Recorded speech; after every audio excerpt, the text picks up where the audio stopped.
ओम शांति। ओम शांति।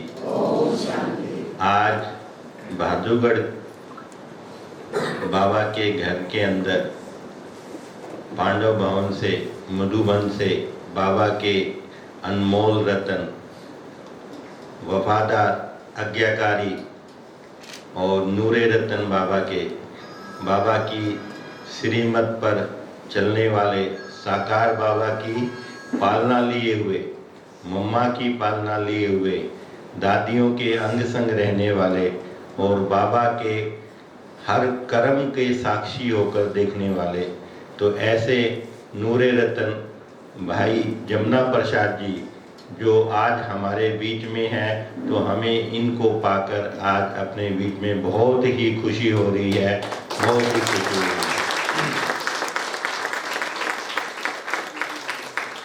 आप कानपुर के पास गांव से, देहात से निकले हुए बाबा के सीधे साधे, और ऐसे समय में आपका परिवार ज्ञान में निकला जिस समय ब्रह्मा कुमारी को बहुत कम लोग जानते थे। यूपी के अंदर सिर्फ 4-5 स्थानों पर सेवा केंद्र होते थे। जहां इनका गांव है वहां 60, 70, 80 किलोमीटर तक कोई भी सेवा केंद्र, गीता पाठशाला, कोई भी कुछ भी नहीं था। तो वहाँ उस समय के आप बाबा के अनमोल रतन, बाबा की प्रेरणा से निकले हैं। तो ऐसा परिवार, सारा का सारा परिवार बाबा की पालना लेकर और बाबा को साक्षात्कार, दिव्य साक्षात्कार करके बाबा से निकले हैं। तो इनके चाचा जी लखनऊ रहते थे, फिर उनके बाद इनके पापा जो उनके पास जाते थे तो उनसे ज्ञान मिला। तो वो धार्मिक रूप से बहुत ही उनकी निष्ठा थी, शास्त्रों का बहुत अध्ययन कर रखा था और उनको ज्ञान की ऐसी तलाश थी, क्योंकि जो ज्ञान उनके पास था उनसे वो संतुष्ट नहीं थे। जिज्ञासा थी कि परमात्मा कोई और है। तो वो जिज्ञासा, जब वो लखनऊ गए तो इनके चाचा जी, जिनको काका बोलते हैं वहाँ पे, तो वो ज्ञान में चले हुए थे। तो उनसे उनको परिचय मिला और उनसे परिचय मिलने के बाद आपके मम्मी पापा ज्ञान में चले, फिर इन्होंने परिवार में दिया और फिर मम्मा बाबा वहाँ पे आते थे तो उनसे मिलने का सौभाग्य मिला।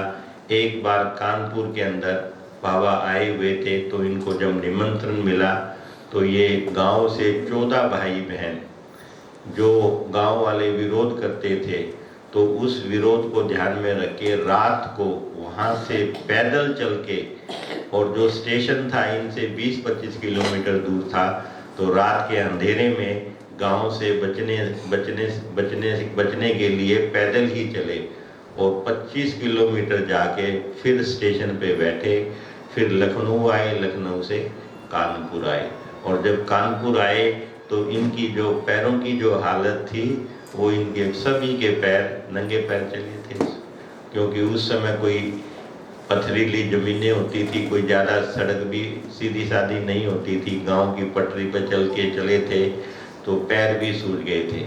जब बाबा को पता लगा तो बाबा ने इनके परिवार के पैर धुलाई किए और फिर इनके पैर दबाए। तो वो जो शास्त्रों में गायन है, तो वो ये परिवार का सौभाग्य है। तो बाबा से इतनी पालना लिए हुए और ऐसे बाबा के अनंत रतन, अनमोल रतन आज हमारे पास आए हैं, तो हमें कितनी खुशी होनी चाहिए है। तो इनके जब अनुभव सुनेंगे तो बहुत ही हमें ऐसा लगेगा कि जैसे हम बाबा के पास पहुंच गए, क्योंकि मैं तो 2 दिन से भाई साहब के साथ ही हूँ और सुन के नई बातें सुन के, कुछ बातें हमने भी नहीं सुन रखी थी, तो जो इन्होंने सुनाई वो बहुत ही, मतलब क्या नाम है, जिसकी हमें जिज्ञासा रहती है, बाबा की एक एक बातें जानने की छोटे रूप से जो इच्छा होती है, वो सब भाई साहब बताएंगे। और भाई साहब पांडव भवन में रहते हैं और 61 वर्ष से समर्पित हैं और 64 वर्ष से ज्ञान में आए हुए हैं और सारा ही परिवार ज्ञान में समर्पित था। इनके छोटे भाई शिव कुमार जी जो अपने भादुगढ़ भी आए हुए हैं, अपने करोल बाग पांडव भवन में वो दादी गुलजार जी के अंग संग वहाँ पे 50 साल से वहाँ पे रहे। पहले मधुबन समर्पित हुए, फिर वहाँ पे हुए। और इनकी लौकिक बहन विद्या बहन कानपुर संभालती थी। तो आज इन्होंने एक नई बात बताई, 1962 के अंदर बहन पहली बार जब बाबा से कानपुर में मिली तो बाबा ने कहा इस बहन को मुझे दे दो। तो इनके मम्मी पापा ने 1 सेकंड नहीं लगा, उसी समय समर्पित कर दी। और समर्पित होने के बाद जब इनके लौकिक फादर ने शरीर छोड़ा 2003 में, भाई साहब ने बताया, तब वो अपने घर गई थी। इससे पहले घर भी नहीं गई लौकिक में। देखो कितनी बड़ी बात है। कोई है कितना नष्टो मोहा परिवार। और भाई साहब मधुबन के अंदर जो हम मुरली रोज सुनते हैं, तो वो मुरली छपने का सारा डिपार्टमेंट, सारी जिम्मेवारी जब से बाबा के बच्चे समर्पित हुए हैं तब से ये सेवा भाई साहब कर रहे हैं। और 20-22 हज़ार मुरलियाँ डेली प्रिंट होती है, फिर उनको सब सेंटरों में पोस्ट करते हैं। तो सारा प्रिंट करने से लेकर पोस्ट करने तक सारी जिम्मेवारी भाई साहब की है। तो ऐसे भाई साहब को हम अपने बीच में पाकर बहुत ही हमें खुशी हो रही है। तो ऐसे भाई का बहुत तहे दिल से धन्यवाद भी है, स्वागत भी है। जब भाई साहब को, मैं तो मधुबन जाता रहता हूँ, तो मेरा तो भाई साहब से बहुत मिलना जुलना रहता है। मैं जब भी पांडव भवन जाता हूँ तो इनसे जरूर मिल के आता हूँ। और जब इनको कहा कि बहादुरगढ़ क्या नाम है, आपको 2 दिन के लिए आना है, ज़्यादातर ये भाई साहब क्योंकि उम्र 77 की हो गई है, तो आना जाना बहुत कम करते हैं। 10-15 साल से तो बहुत ही आना जाना कम कर दिया है। परंतु आप सबका प्यार, आप सबका जो रूहानी प्यार था, जो आपकी खिंचाव था, जब भाई साहब को कहा तो भाई साहब ने भी कहा चलो मैं जरूर आऊँगा। तो आप सबके अनुरोध पर, आप सबकी विनती पर भाई साहब ने आना किया। और ऐसे भाई साहब का स्वागत करके हमें भी बहुत खुशी हो रही है। और इनके साथ संजय भाई हैं, तो ये भी 20 साल से समर्पित हैं। तो आप भी 20-22 साल से ज्ञान में हैं। और भाई साहब के साथ जो मुरली डिपार्टमेंट है उसमें 10 भाई बहन भाई इनके साथ काम करते हैं। तो उसमें संजय भाई भी उसमें है। और भाई साहब कहीं भी आना जाना करते हैं तो ये भाई साहब के रथवान हैं, ठीक है ना, दोनों काम करते हैं। तो ऐसे भाई का भी हम स्वागत कर बहुत खुशी हो रही है। और अभी मैं बहनों को कहूँगा कि ये जो है आगे का कार्यक्रम सब रेणु बहन। ओम शांति। अभी हम सब की तरफ से, पूरी क्लास की तरफ से हम अपने भाइयों को बहनों को कहेंगे कि अपने दिल के उद्गार फूलों के द्वारा और माला के द्वारा और चुन्नी पहनाकर हम सब की तरफ से स्वागत करते हैं। तो ऐसी मूर्त जिसको स्वयं भगवान ने जड़ा हो, जिसको स्वयं भगवान ने सजाया हो, तो ऐसे दिल से प्यारे भाई साहब का दिल से स्वागत है, स्वागत है, स्वागत है।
इजहार हम करें अपनी खुशी का किस तरह इजहार हम करें।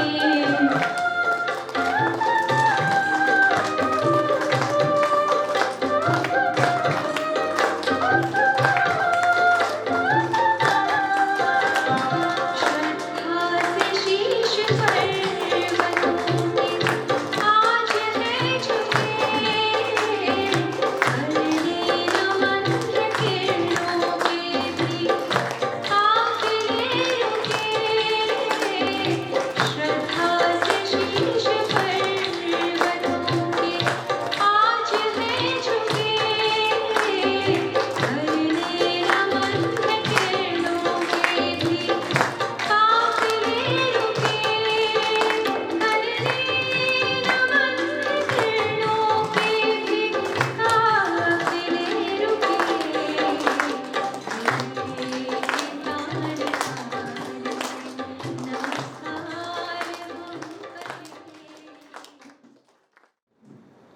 ओम शांति। ये संगम युग की ब्राह्मणों की रस्म है और ये रस्म रिवाज जब बहनें निभाती हैं तो ऐसे फील होता है कि जैसे हमने भक्ति मार्ग में देवियों को सजाया है तो शायद देवियां उसका रिटर्न हमको दे रही हैं।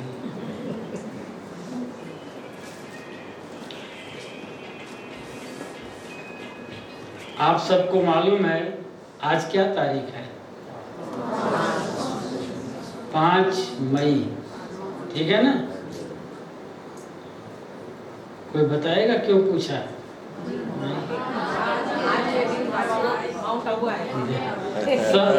सब होशियार हो गए हैं। ऐसा हो गया भाई साहब, WhatsApp ऐसा हो गया। सब होशियार हो गए। 5 कहते भारत में भगवान आया है। तो पहले तो पाकिस्तान और भारत एक ही था। हम ऐसे नहीं कहेंगे कि बाबा पाकिस्तान में आया, नहीं, देश था ही एक, वो भी भारत ही था। और जब पार्टीशन हुआ तो उसके बाद भी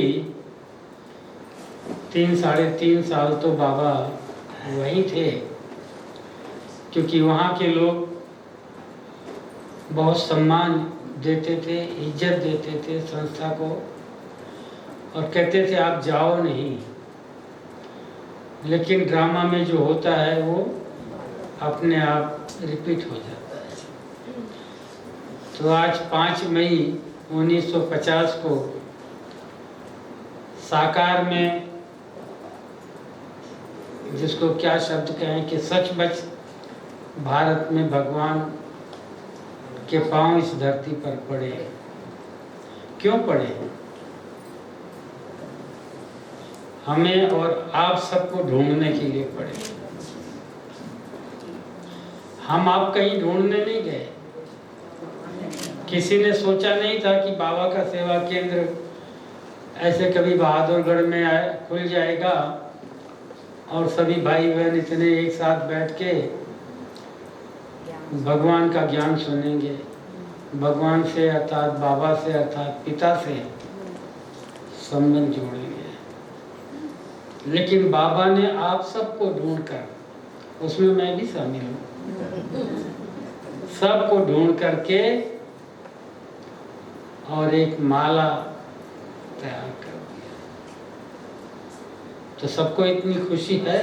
जी। नहीं है?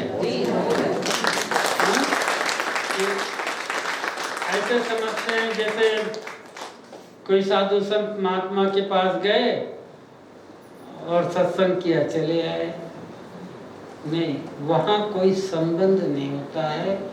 यहाँ बाप और बच्चों का, आत्मा और परमात्मा का संबंध है। संबंध में प्राप्ति है, खुशी है। प्रेम है, स्नेह है, परिवार की भावना आती है। तो आप लोगों की भावना लेने के लिए भाई साहब ने मुझे यहाँ बुला लिया कि देखो बाबा की कितनी बड़ी फुलवारी बहादुरगढ़ में है। मैं भी 2 दिन से देख रहा हूँ, जहाँ जाता हूँ सब जगह क्लास भरा हुआ दिखता है। मैं सोचता वही लोग तो नहीं आ गए, इसीलिए सवेरे सेक्टर 2 में मैंने पूछा भाई कल जो हमने सुनाया वो कितनों ने सुना था, तो किसी ने हाथ नहीं उठाया, तो इसका मतलब कि रिपीट नहीं हो रहे। सभी जगह अपने अपने स्थान के ही हैं। सब अपने स्थान के हैं। खैर ये तो बातें चलती रहेंगी। ये तो भाई साहब बहादुरगढ़ के हैं। बहादुर के ताकि सब तो गांव वाले तो बुलाए नहीं, सब बहुत बहादुर हैं। हाँ जी। हम लोग, मुझे जहाँ तक ख्याल है 1995 में बाबा की मधुबन की बस लेकर के हिमाचल टूर पर गए थे 40 भाई। तो चंडीगढ़ जब गए तो बहन जी ने क्या किया, सब आस पास क्या उस समय इतने सेवा केंद्र नहीं थे, लेकिन सबको उन्होंने इकट्ठे बुला लिया। कहा एक दिन के लिए अपने कारोबार को समेट के सारे आ जाओ, क्योंकि एक एक जगह जाके मिलना सबसे इतना सहज नहीं होता है। तो हाल भी बड़ा था, बुला लिया उन्होंने और सब से वहाँ मिले। सब सारे खुश हुए, कोई ट्रैक्टर में आया, कोई बैलगाड़ी में आया, कोई तांगे में आया, कोई अपने साधन से आया। तो सब किस्म के भाई बहन, कोई गांव के पटके बांधे हुए, हाँ, कोई कंधे पर अंगोछा रखे हुए, जैसे सबकी वेशभूषा है। तो बहुत अच्छी वासना आ रही थी कि देखो बाबा के कैसे कैसे लाल कहाँ कहाँ छुपे हुए हैं। भाई साहब ने इशारा दिया, आपको सुनाया भी। तो हम तो भूलना चाहते हैं, जिन्हें तुम भूलना चाहते वो क्यों कर याद आते हैं। तो आप सभी हमको भूली हुई बातों को याद कराते हैं। कहते हैं ना लॉन्ग एगो, कितना एगो, आज से 65 साल पहले पुरानी बात लोग भूल जाते हैं ना बाबू जी। और भाई साहब कहते याद करो। प्रेरणा मिलती है ना सभी को। तो मेरे को ऐसे फील होता है जैसे परिवार में दादी माँ बैठ के कहानियां सुनाती ना, वैसे कहानी हमको बोलते कहानी सुनाओ। ठीक है भाई, जो हुकुम। तो आज से 65 बरस पहले लखनऊ में हमारे चाचा जी को ये ज्ञान मिला था। आप में से तो 65 साल के बहुत कम होंगे। और उस समय बाबा का यज्ञ ऐसा नहीं था, फलीभूत ऐसा नहीं था। कैसा था, आप लोग कोई संकल्प कर सकते हैं? सुना होगा आप में से किसी ने। उस समय बेगरी पार्ट था। हाँ, उस समय बेगरी पार्ट था और संस्था की शुरुआत थी। बाबा के यज्ञ की सेवा का विस्तार शुरू हुआ था।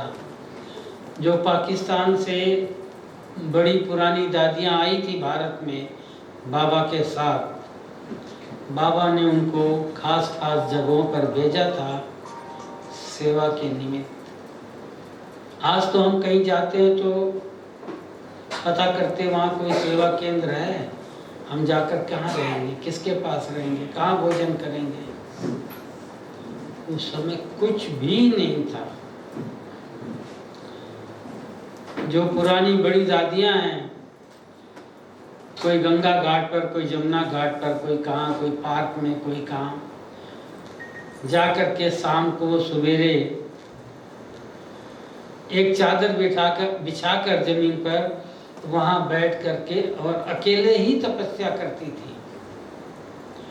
और उनकी तपस्या से प्रभावित होकर के कोई भाई, कोई माताएं उनके पास जाते थे, पूछते थे आप कौन हो। सबके अंदर ये भावना होती थी कि देवियां हैं, बस ये देवियां कौन है, कहाँ से आई हैं, कुछ पता नहीं, कहाँ रहती, क्या करती, कुछ पता नहीं। उनको पूछती थी कि कोई माता बहनों को, दादियों को अपने घर ले जाती थी। लेकिन बाबा के नियम ऐसे हैं, ईश्वरीय नियम, जो किसी लौकिक परिवार प्रवृत्ति में रहने में, वहाँ भोजन करने में, हर प्रकार की जो है वो विघ्न कहिए, समस्या कहिए, प्रॉब्लम कहिए, तो आती थी। तो ऐसे ही समय पर लखनऊ में गोमती नदी के किनारे मेरे चाचा जी को ये ज्ञान मिला। उस समय आश्रम नहीं बना हुआ था। दादी गुलजार दादी थी, ईशु दादी थी, शांतामणि वगैरह, लेकिन हम भी थे लखनऊ में, लेकिन हम थोड़ा दूर रहते थे उनसे, करीब 1 किलोमीटर दूर। तो हम लोग तो बच्चे थे। उन्होंने कभी हमारे से ये जिक्र नहीं किया कि हम ऐसे वहाँ आश्रम है वहाँ जाते हैं। तो जब पिताजी गांव से आए तो चूंकि भाई साहब ने बताया ना, वो वेद शास्त्र सब कुछ बहुत पढ़े हुए थे, सब पुस्तकें उनके पास थी। उनको बताया कि यहाँ ऐसे बहनें आई हैं आबू से, जो ऐसे ऐसे ज्ञान देती हैं। तो उस समय अभी शुरुआत थी, तो बाबा बाबा शब्द नहीं लोग इतना बोलते थे, परमात्मा का परिचय देती, भगवान का परिचय देती, ऐसे। तो हमारे पिताजी भी गए और पहले ही दिन सुनते उनको 100% निश्चय हो गया, क्योंकि वो सब कुछ भक्ति मार्ग का कर्म कांड कर चुके थे। उनको तो इसी ज्ञान की जरूरत थी, खोज थी। वो अयोध्या में भी जाते थे, वहाँ साधु संतों से बहुत डिस्कस करते थे, लेकिन ज्ञान तो मिला नहीं था। तो जब ये ज्ञान मिला पिताजी को, तो पिताजी फिर उसके बाद तो गांव गए। गांव में ही एक छोटी सी अपनी नौकरी थी पोस्ट ऑफिस की, वो करते, घर बार देखते, खेती बाड़ी देखते। अब गांव में किसको ज्ञान दे। आज से 65 बरस पहले लगभग 99% सब यही होते थे, समझ गए ना। और फिर अपोजिशन कि कल तो आप हमको रामायण सुनाते थे पढ़कर, गीता पढ़कर सुनाते थे, राम और कृष्ण की कहानियां बताते थे, और आज आप कहते हो कि ये तो सब देवता थे पहले, कि ये तो भगवान है नहीं, राम हो या कृष्ण हो, आज आप नई नई बातें सुनाते हो। तो भगवान के रास्ते में विघ्न तो पड़ेंगे। फिर उसके बाद 1961 में लखनऊ मम्मा आई। पहले मम्मा लगभग साल में 6 मास टूर पर रहती थी। 3 मास करीब रहती थी, फिर मधुबन आ जाए, फिर 3 मास मधुबन में रहे, फिर टूर पर चले जाए, कभी पंजाब, कभी यूपी, कभी इधर बॉम्बे साइड। ज़्यादा तो सेवा केंद्र थे नहीं। तो मामा ने क्लास में ऐसे ही अनायास पूछ लिया, क्योंकि वहाँ सब बुजुर्ग, सारे भाई बहन माताएं सब एजेड बैठे हुए थे। वो समय में कुमार कुमारियों का तो कहीं दूर दूर तक नाम निशान ही नहीं था। तो मम्मा ने कहा इसमें कोई ऐसा है जो बाबा की सेवा में अपना समय दे सके। मेरे पिताजी ने हाथ उठा दिया। तो मम्मा ने कहा अच्छा हम क्लास के बाद आपसे मिलेंगे। तो मम्मा क्लास के बाद हमारे पिताजी से मिली, हालचाल पूछा, सारा पोता मेल पूछा, क्या करते हो, परिवार आदि सब बताया। मम्मा ने कहा कि नहीं, आपको जो करते हो वही करना है, अर्थात नौकरी छोड़नी नहीं, खेती बाड़ी छोड़नी नहीं, परिवार से संन्यास लेना नहीं, जो हो जहाँ हो जो कर रहे हो वही करना है। वो करते हुए बाबा का ज्ञान धारण करना है, मुरली पढ़नी है और अपने गांव में आसपास दूसरे लोगों को ये बाबा का संदेश पहुंचाना है। उनका ठीक है, वो चले गए गांव। और सबसे पहले जो हमारा टीचर था गांव में प्राइमरी का, क्योंकि कोई पढ़े लिखे तो थे नहीं, मैं बताया, उनको जाकर ज्ञान दिया।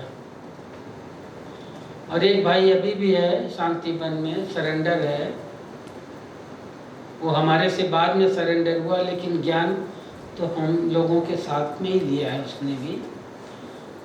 वो प्राइमरी तक पढ़ा हुआ था, उसको ज्ञान दिया। एक और भाई था, वो भी शरीर छोड़ दिया, दोनों युगल उसके, उनको ज्ञान दिया।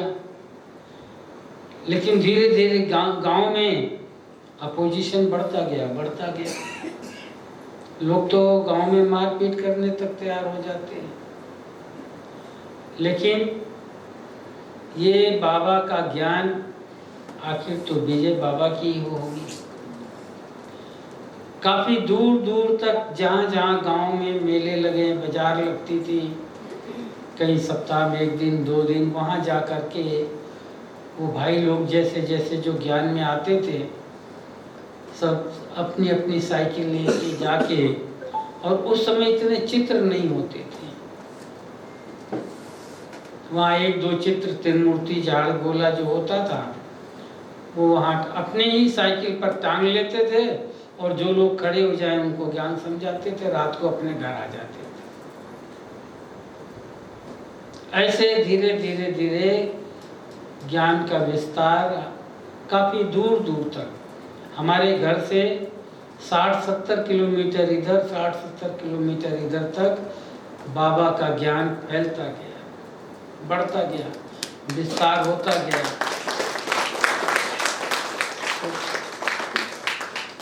तो इस तरह से बाबा ने अपने बच्चों को ढूंढ कर निकाला। अब मम्मा ने हमारे पिताजी को ये बोला कि आपको तो अपने गांव में रहना है, घर पर आपके जो आए उनको, या जब फुर्सत मिलती है तो लोगों के पास जाकर उनको ज्ञान देना है, बाबा का परिचय देना है। हम आपको सरेंडर नहीं करेंगे। क्यों? प्रवृत्ति वाले को कैसे सरेंडर करेंगे? अपनी प्रवृत्ति भी तो देखनी है ना, लेकिन सेवा करना है गांव में। और मम्मा ने पिताजी को ये वरदान दे दिया। वरदान कभी मुख से बोल के नहीं दिया जाता है कि मैं आपको वरदान दे रही हूँ या आपको आशीर्वाद दे रही हूँ। कहते बड़ों के जो बोल होते हैं वो वरदान स्वतः ही हो जाते हैं, अपने आप हो जाते हैं। शुभ भावना से जो बोल बोले जाते हैं वो वरदान हो जाते हैं। तो पिताजी को मम्मा ने कहा कि आप तो गांव में रहो और आपके बच्चे जो अभी छोटे हैं वो बड़े होंगे, वो बाबा के यज्ञ की सेवा करेंगे। अभी उस समय तो हम लोग ज्ञान में भी नहीं थे, मालूम ही नहीं था कि हाँ देवियाँ कहाँ आई हुई हैं, सेंटर कहाँ है, कहाँ जाना है, भगवान कौन है, बाबा कौन है, उनका ज्ञान क्या है, समर्पण क्या होता है। लेकिन बाबा को सबको अपना बनाना था, तो सबकी बुद्धि में बैठकर बाबा ने सबकी बुद्धियों के ताला को खोल दिया।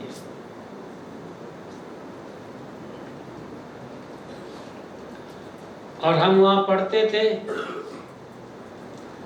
जैसा कि भाई साहब ने बताया कि मम्मा तो 61 में होके आ गई,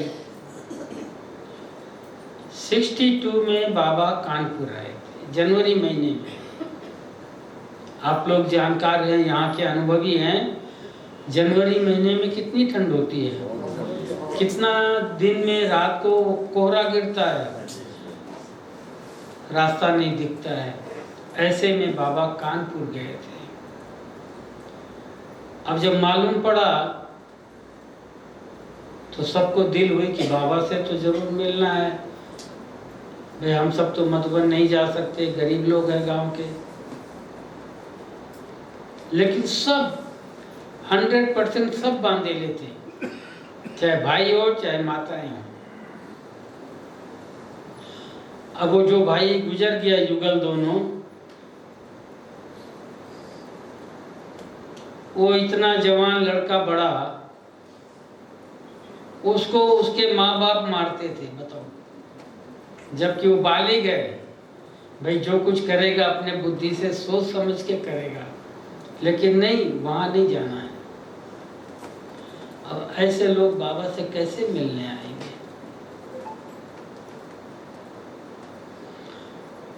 तो जनवरी मास था, मकर संक्रांति थी, सब ने अपने घरों में बोल दिया। कोई ने कहा मुझे जो है ना बहुत समय हो गया, अयोध्या जाना है, कोई बोला कानपुर जाना है, किसने कहा हम तो हरिद्वार जाएंगे, ऋषिकेश जाएंगे, कहाँ कहाँ जाएंगे। एक जगह का किसी ने नाम नहीं लिया, नहीं तो फिर शक हो जाता है। ऐसे अपने घरों में बोल दिया कि अभी ये मकर संक्रांति आ रही है और हम स्नान करने जाएंगे, तीर्थ करने जाएंगे। लेकिन कब जाएंगे, कैसे घर से जाएंगे, वो किसी को नहीं मालूम, क्योंकि बताएंगे तो फिर कहेंगे कि सब जाएंगे, इसका मतलब कुछ है। तो रात को सभी 12 बजे की रात, अंधेरी रात में, कहते कृष्ण को टोकरी में पार किया। तो ये सब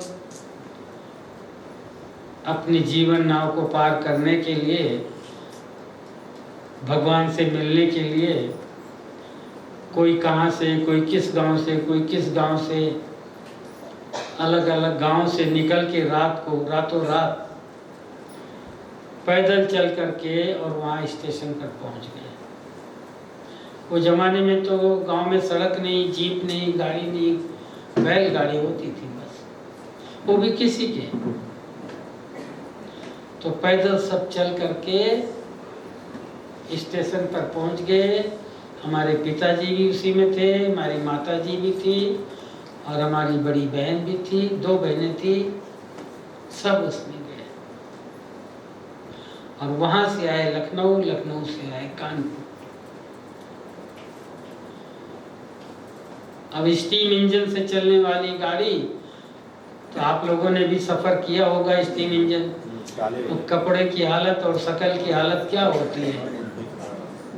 ऐसे गए वहाँ तो जो भाई जहाँ बाबा ठहरे थे, लोग पूछ कर पहुँच गए वहाँ।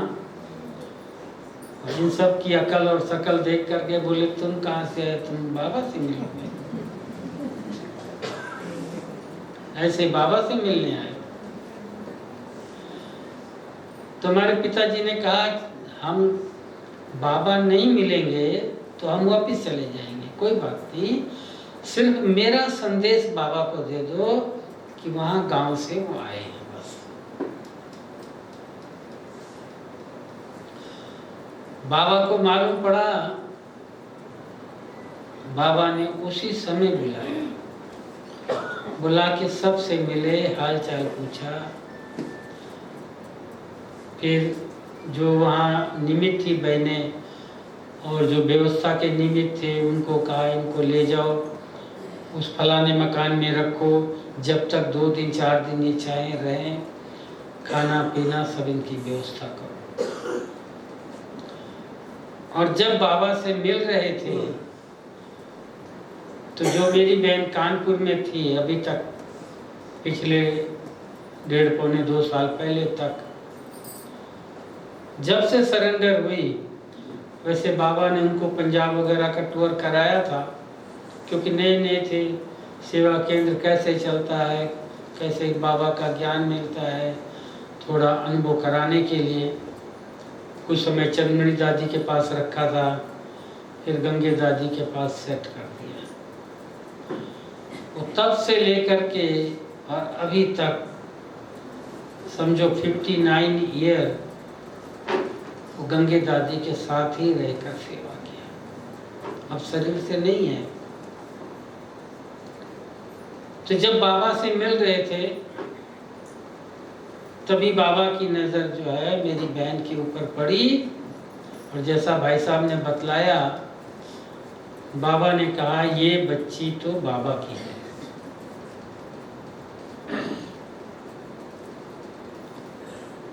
आज इतना बाबा के ज्ञान का विस्तार हो चुका है, आप सबको निश्चय भी है, लेकिन एक झटके से कोई ऐसा सरेंडर नहीं करता है। मेरे पिताजी ने 1 सेकंड भी देर नहीं किया, कहा बाबा ये तो बाबा की बच्ची है, यही रहेगी।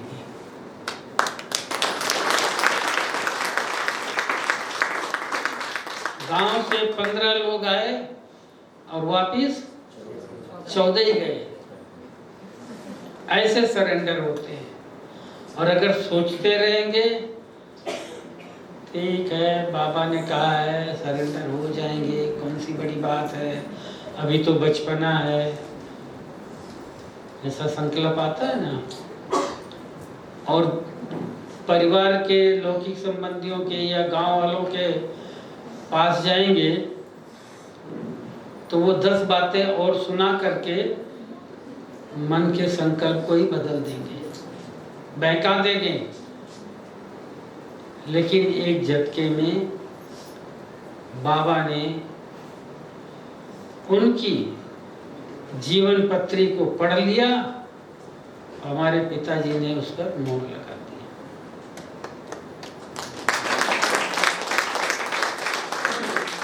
तो जो मामा ने कहा था कि आपके बच्चे सेवा करेंगे, वो यहाँ से शुरुआत हो गई। पहले बहन जी आई, मैं तो अभी पढ़ रहा था। फिर उसके बाद बाबा ने मेरी माता जी को सरेंडर कर लिया। बताओ आप में से कोई अपनी माँ को सरेंडर करेंगे? हाँ, बोलेंगे रोटी कौन पका के खिलाएगा। माता जी कुछ समय तो बिहार में थी, धनबाद झरिया उधर, और कुछ समय बनारस में थी गुप्ता जी के पास, और कुछ समय जब मैं मधुबन में आया उस समय कानपुर में थी। फिर बाद में थोड़ा बीमार रहने लगी, उम्र तो हो गई थी ना, तकलीफ थी, तो जाकर लखनऊ में कुछ समय भाई के पास रही, मतलब मेरे बड़े भाई के पास। फिर वहीं शरीर छोड़ दिया था। तो बहन जी सरेंडर हुई, माता जी सरेंडर हुई, एक दूसरी बहन वो सरेंडर हुई, वो इटावा में थी। फिर बाद में कुछ बरस चलने के बाद वो थोड़ा दूर हो गई बाबा से। फिर किसका नंबर आया? नहीं, अभी और कहानी है। फिर हमारे से 5 विद्या बहन मेरे से 5 साल बड़ी, उसके बाद मैं, और मेरे से 5 साल छोटा भाई, वो तो भी 6th क्लास पास किया था, 7th में था। 11 बरस की उम्र थी। अब बताओ 11 बरस वाला कोई सरेंडर होता है? आप देखेंगे कहीं अपनी बहुत सारी पुस्तकें हैं, किताबें हैं, उसमें एक फोटो है छपा हुआ, कईयों में है, जिसमें बाबा यीशु बहन गाय को घास खिला रहे हैं और उसमें वो छोटा बालक खड़ा है साथ में।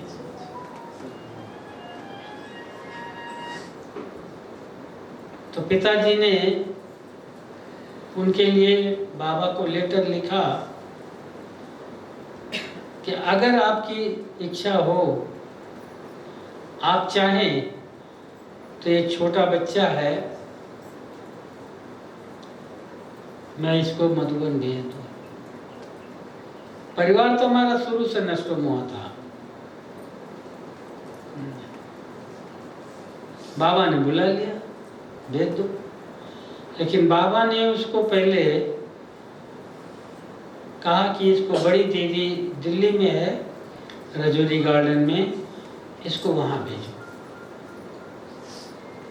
तो पिताजी कानपुर तक छोड़ के गए। वहाँ से 2 भाई आ रहे थे, पंजाब के थे, अम्बाला के, उनके साथ में उसको दिल्ली भेज दिया। तो दिल्ली में जो पुराने भाई थे बाबा के समय के, अनन्य भाई, उनका विचार हुआ, कहा दीदी को कि दीदी ये तो बहुत छोटा बच्चा है, इसको आप स्कूल में दाखिला दिला दो, भर्ती कर दो, एडमिशन करा दो और इसको थोड़ा पढ़ाओ। कोई बात नहीं, हमारे बच्चे पढ़ते हैं, उनके साथ ये भी पढ़ेगा। अभी दीदी क्या ऐसे थोड़ी करना मानेगी सबका। दीदी ने कहा अच्छा मैं बाबा से पूछती हूँ। दीदी ने बाबा से पूछा तो बाबा ने कहा कि नहीं, उसको मधुबन भेज दो। वो 10-12 दिन रह के दिल्ली में मधुबन आ गया। अभी छोटा था, कोई बड़ी ड्यूटी तो संभाल नहीं सकता। तो बाबा ने उसको अपने रूम में रखा और वही बाबा के कमरे की जो साफ सफाई सब थे वो करता था। फिर कुछ समय के बाद हमारे जाने से मैं समझता हूँ 2-3 बरस पहले बाबा ने गायें रखी थी। ज़्यादा नहीं थी, 3-4 गायें। पहाड़ी इलाका है, गायें जंगल में जाएं, पहाड़ पर जाएं। एक गाय कहीं ऊपर पहाड़ से नीचे गिर गई, खत्म हो गई। बाबा ने खत्म कर दिया, कहा ये चैतन्य गौओं को पालेंगे, ये इनको नहीं पालेंगे, दूध खरीदना वही अच्छा है।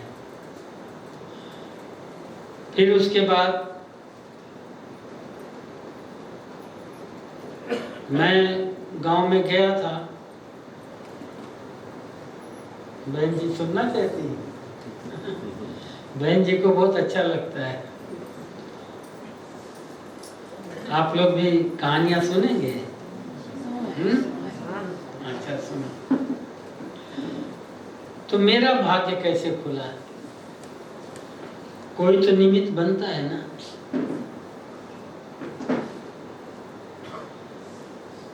मुरली में वैकेंसी आई थी कि मधुबन में ब्राह्मण परिवार का कोई बच्चा हो जो यज्ञ में हर प्रकार से सेवा कर सकता हो,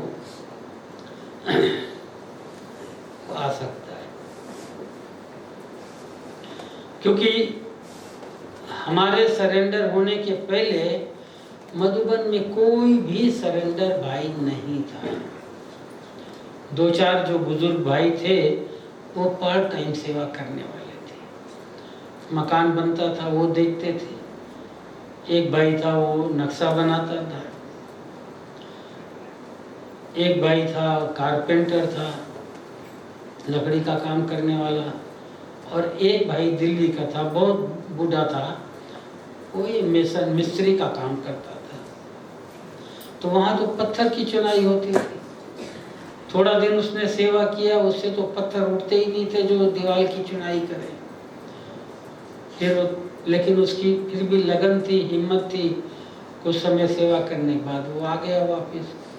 तो इस तरह से जो सारे उम्र वाले थे वो सब अपने अपने घरों को चले गए।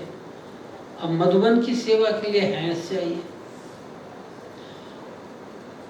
जो मधुबन में रहते थे वो पुराने, एक विश्वतन दादा, एक चंद्रास दादा और एक दादा विश्व किशोर, जो बाबा के लौकिक भतीजे थे, मैनेजर थे, भाइयों में यही थे। और 2-4 दादियाँ थी, भोली दादी, भूरी दादी, ऐसे जो बाहर, वो भी सब बुजुर्ग थे। बाहर सेवा केंद्रों पे जाके सेवा तो नहीं कर सकती थी, लेकिन उनकी मधुबन में भी ज़रूरत थी। भंडारा संभालना है, आप सभी भाई बहन आते थे, उनको आबू रोड स्टेशन पर रिसीव करना है, सियाफ करना है, उसके लिए भी हैंड्स चाहिए सेवा। पूरी दादी, हाँ, उनके अंदर तो बात मत पूछो, इतनी विल पावर थी। उस समय अपने यज्ञ में कोई साधन नहीं था।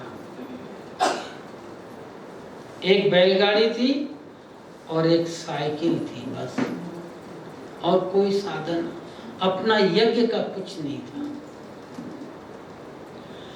लेकिन दिन में अगर 3 बार भी भूरी दादी को रेलवे स्टेशन आना पड़े आबू रोड, तो वो थकती नहीं थी। एक गई, एक पार्टी को ले आया, फिर मालूम पड़ा कि दिन में 2 बजे दूसरी पार्टी आ रही है। फिर पांडव वन से बस स्टैंड 1.5-2 किलोमीटर, बल्कि ज़्यादा 2-2.5 किलोमीटर पैदल जाना, बस में आबू रोड जाना है, पार्टी रिसीव करना, फिर उनको पांडव भवन ले जाना और फिर शाम को नीचे उतारना। क्यों? सब्जी जो है वो आबू रोड से ही मंडी से खरीदते थे होलसेल में। सुबह सुबह 4-4:30 बजे सब्जी मंडी से सब्जी खरीद के फिर दादी जाती थी रेलवे स्टेशन, वहाँ पार्टी को रिसीव करती थी, उनके साथ ही बस में सब्जी के टोकरे चढ़ा के ऊपर भेज देती थी। अच्छा, सब्जी वाला वो भी सिंधी था।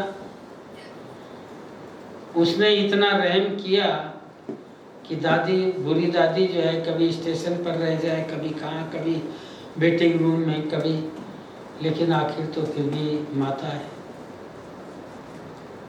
तो उसने अपने मकान की छत पर वो बोला कि दादी, एक मेरे रूम मैं खाली करता हूँ, आप इसमें रहो आके।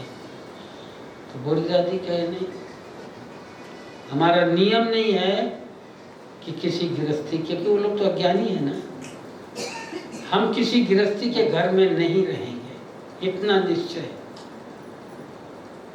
तो उसने क्या किया, अपने मकान की छत पर तीनों तरफ से 3 शेड लगा के, ऊपर भी 3 शेड लगा के एक टेम्परेरी कमरा बना दिया। और भूरी दादी जब रात को जाती थी तो ऊपर जाके उसमें रहती थी। बाबा की सेवा में इतनी लगन थी।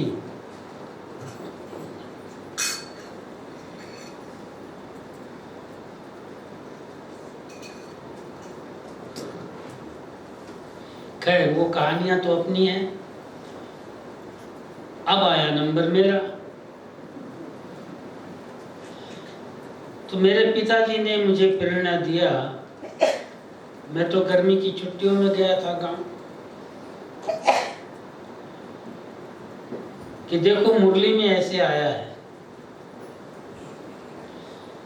कि बाबा को मधुबन में चाहिए, ब्राह्मण परिवार का बच्चा हो, ब्राह्मण हो, अज्ञानी नहीं चाहिए। और अगर आप चाहते हो अपना भाग्य बनाना तो बना लो। अभी पुरानी दुनिया देखी नहीं है, और जब पुरानी दुनिया में चले जाएंगे तो मुश्किल होगा। तो मैंने भी कह दिया, हाँ भले आप बाबा को चिट्ठी लिख दो।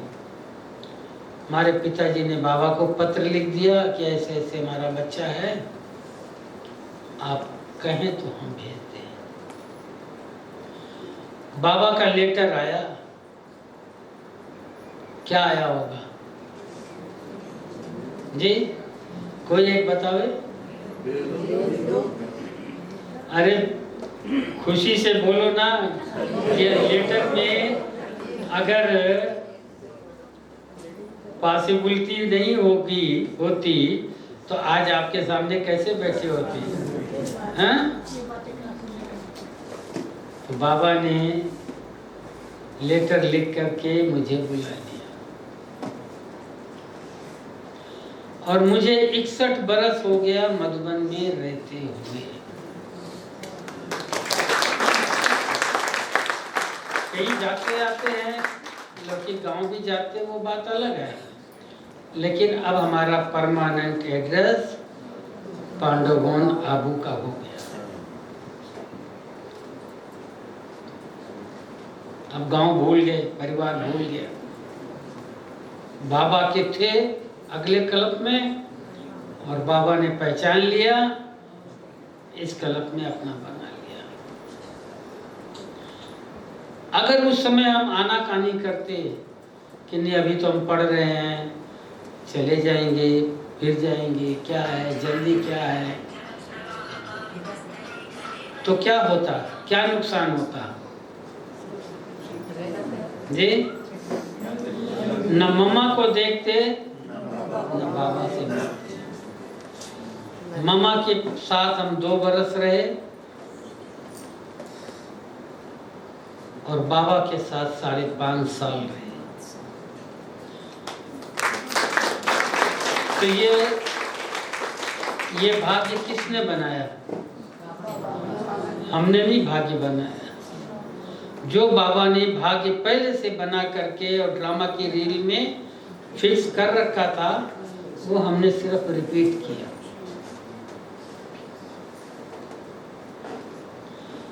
और भाग्य खुलने का निमित्त क्या बना? मैं सुनाना नहीं चाहता था, तो बहन जी को अच्छा लगता है, कहती सुनाना जरूर। कोई तो निमित्त बनता ना हर कार्य के लिए। कोई तो किसी को रास्ता बताता है, किसी का भाग्य खोलता है।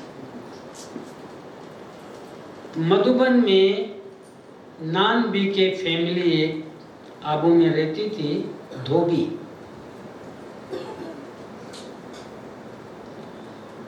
वैसे भी लौकिक में गायन है कि जहां तहां अच्छे काम में धोबी टांग अड़ाता है। मैं प्रैक्टिकल की बात बताता हूँ। भरूच, गुजरात में भरूच है, सिटी के अंदर अपना सेंटर है। पहले वही सेंटर था, अब तो सिटी से बाहर प्लॉट लेकर के मकान बनाया नदी के किनारे। वहाँ दरवाजे पर थोड़ी सी जमीन ऐसे, वो जैसे गली की रोड होती है ना, रोड के किनारे अपने मकान का प्लाट का थोड़ी सी जमीन ऐसे टेढ़ी है और सामने धोबी रहता है। उसने उस छोटे से टुकड़े को कब्जा करके रखा हुआ है, और 2 कदम पीछे नहीं हटता है।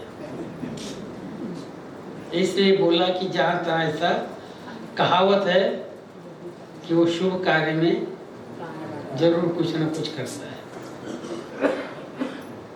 तो मधुबन के सभी भाई बहन, जो भी ज्यादा नहीं थे उन दिनों, 15-16 भाई बहन थे, ज्यादा नहीं थे, और थे भी सब पुराने लोग, उम्र वाले थे। तो वो धोबी सबके कपड़े ले जाता था धोने, धो के प्रेस करके ला के देता। और एक मुसीबत ये भी थी कि कपड़े सारे गिनती करके दो, फिर सारे कपड़े गिनती करके लो।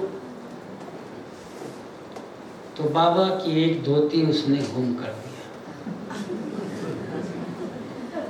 चाहे गुम हो गई या उसने रख लिया या जो भी हो, इस पर बाबा को विचार चला कि कोई अपने परिवार वाला ब्राह्मण परिवार का किसको मधुबन में रखें तो वो धोबी से छुटकारा मिल जाए।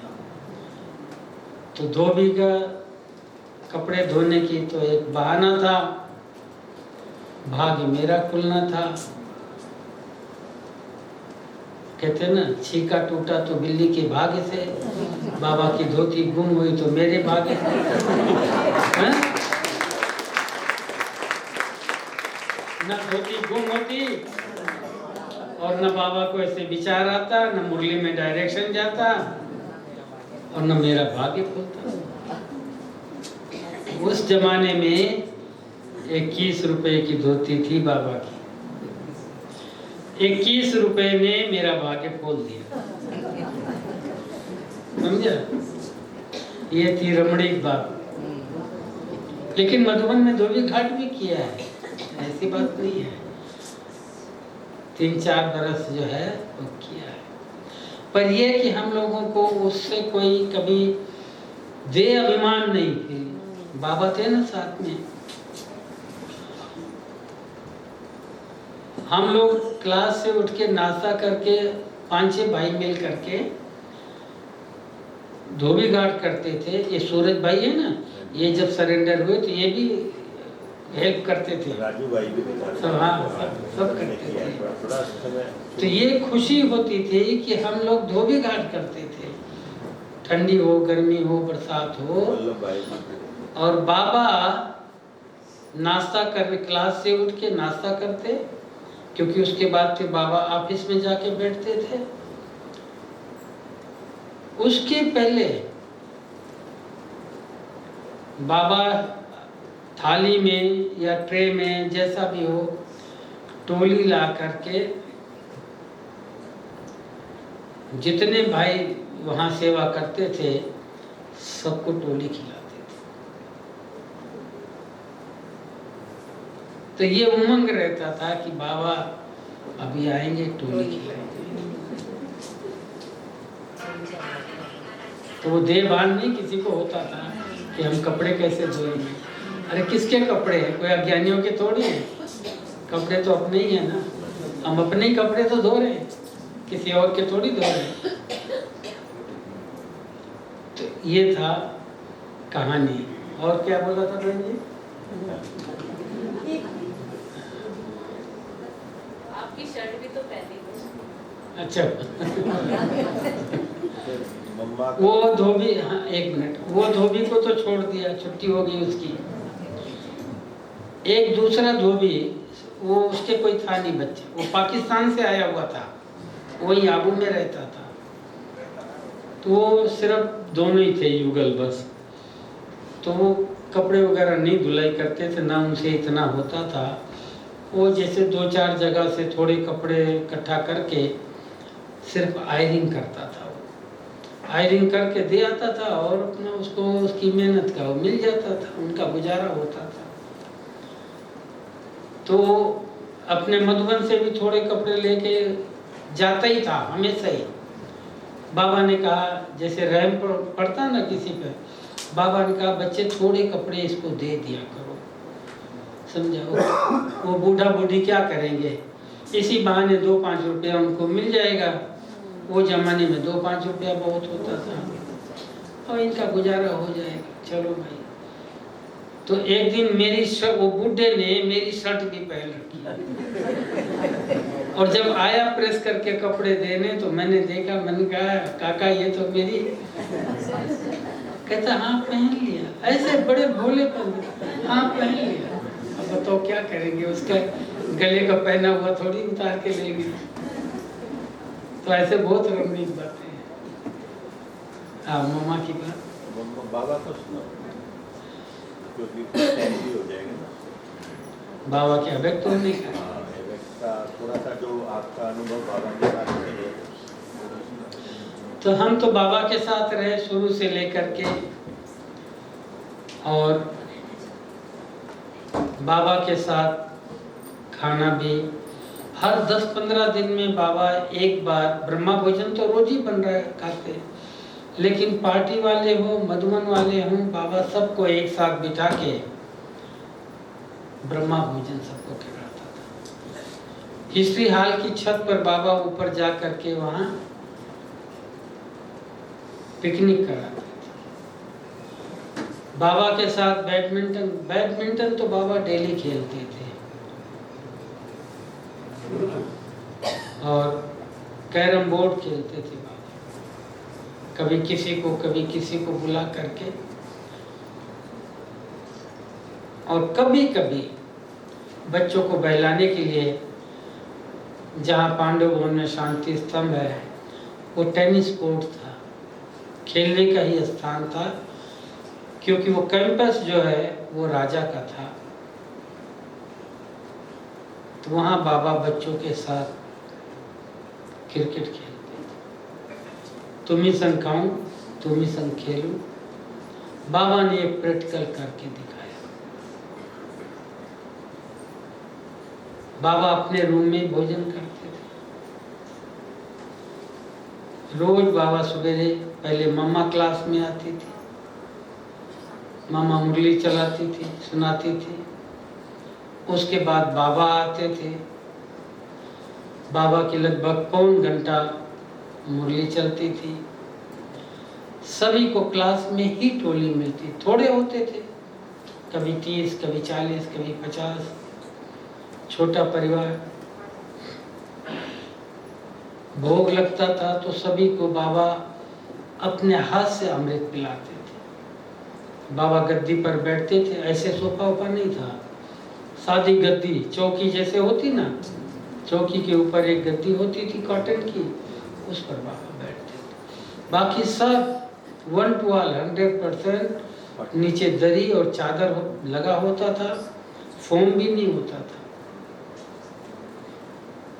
उस पर बैठ के बाबा की मुरली सुनते थे, बाबा से अमृत पीते थे। बड़ी दीदी लच्छू दादी भोग तैयार करके प्लेट में सबको भोग देती थी। आप सबको भोग मिला? महसूस कर रहे हैं कि बाबा से भोग मिला कि कहानी सुन रहे थे? नहीं, भोग मिला, टोली भी मिली। बाबा टोली भी बांटते थे, क्लास में ही टोली बढ़ती थी। बहनों की तरफ से एक बहन, भाइयों की तरफ से एक भाई, किसी को भी बाबा उठा लेते थे, आओ बच्चे ये टोली बांटो। उनको तो इतनी खुशी हो जाती बाबा की, बाबा ने हमको उठा लिया, टोली बांटो। और बाबा जब थोड़ा चक्कर लगाने बाहर रोड पर, तो बाबा जाते नहीं थे, बहुत कम जाते थे, क्योंकि रोड, भले वो रोड उस समय तो बिल्कुल खाली रहता था, लेकिन अनायास कोई न कोई तो रोड है ना, आते जाते अज्ञानी वो समझते, हम लोग तो बाबा कहते हैं, वो लोग समझते दादाजी बाहर आए। तो जो भी वहां से कोई निकले और दूर से देख ले तो वो दौड़ के आए, वो समझे कि हम बाबा से मिले, बाबा के पांव पड़े, दादाजी दादाजी। तो इसलिए बाबा कभी बाहर बहुत कम जाते थे, शाम के टाइम या सुबह सुबह कभी बाहर निकलते थे। सवेरे जब ये हिस्ट्री हॉल बन गया, पहले रेगुलर सुबह का अमृत बेला नहीं था, उठते सभी थे, लेकिन कोई कहीं बैठ जाता था, कोई कहीं बैठ जाता था, कोई छत के ऊपर चला जाता था, कोई अपने रूम के ही बाहर बैठ के बाबा को याद कर रहा। जब से हिस्ट्री हॉल 64 से चालू हो गया, होली 64, तब से नियमित अमृत बेला वहाँ चालू हो गया। सुबह के टाइम बीच बीच में बाबा भी आते थे, थोड़ी देर योग कराते थे। बाबा बाहर आ जाए आंगन में तो पीछे बच्चे भी आ जाते थे उठ के, फिर बाबा चलते फिरते। बच्चे किसके साथ घूम रहे हो? कोई कहे बाबा के साथ, कोई कहे शिव बाबा के साथ, कोई क्या। बाबा कहे नहीं बच्चे, हमेशा समझो बाप और दादा दोनों हमारे साथ हैं।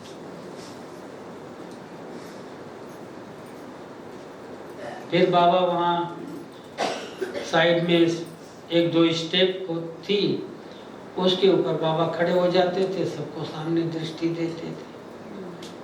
बाबा कहे बच्चे ऐसी आदत नहीं डालो कि बिगड़ बैठे एक जगह, हमारे योग नहीं लगे। चलते फिरते बाबा को याद करो, कर्म योगी बनना है। किसी एक चीज पर अपने को आधारित नहीं करो। तो ऐसे करते करते बाबा के साथ 5.5 साल बीत गए। और क्या सुनेंगे?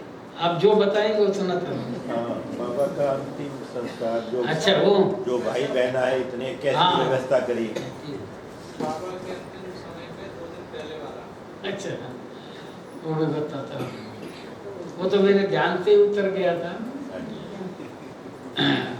आप सब ने सुना होगा थोड़ा कि जिस दिन बाबा 18 जनवरी को अव्यक्त हुए थे, उसके 2-3 दिन पहले से बाबा की तबीयत थोड़ी नरम गरम थी। हम लोग सवेरे धोबी घाट कर रहे थे।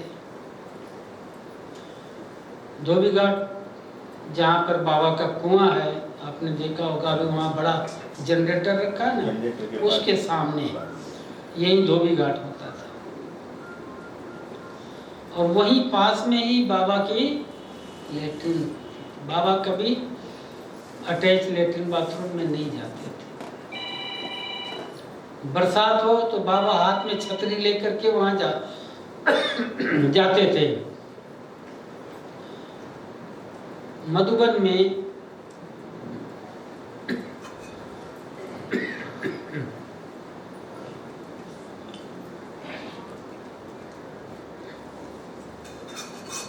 अपने घर की चक्की थी, गेहूं वगैरह घर में वहीं पीसा जाता था। तो बाबा कहते थे, बच्चे, मैं ही चक्की चलाता था। तो बाबा कहते थे, बच्चे 3 दिन से ज़्यादा पुराना आटा नहीं यूज़ करना। क्यों? घर में चक्की है। और वो समय में ये गवर्नमेंट की बिजली नहीं होती थी, प्राइवेट पावर हाउस से लाइट आती थी।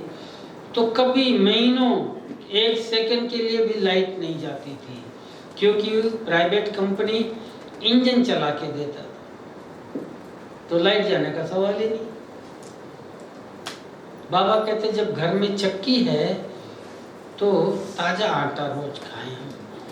तो बाबा कहते थे, बस आज पीसो, कल परसों ख़त्म होने के पहले फिर ज़्यादा से ज़्यादा, मतलब 3 दिन के स्टॉक से ज़्यादा आटा नहीं होना चाहिए। तो सुबह सुबह हम लोग धोबी घाट कर रहे थे और बाबा उधर आए। मुझे तो कोई संकल्प नहीं। बाबा जाने, गुड़ जाने, गुड़ की गोचरी जाने, थैली जाने। बाबा ने सडनली मेरे से पूछ लिया, कहा, बच्चों, आटे का स्टॉक कितना है? बाबा से झूठ तो नहीं बोलेंगे।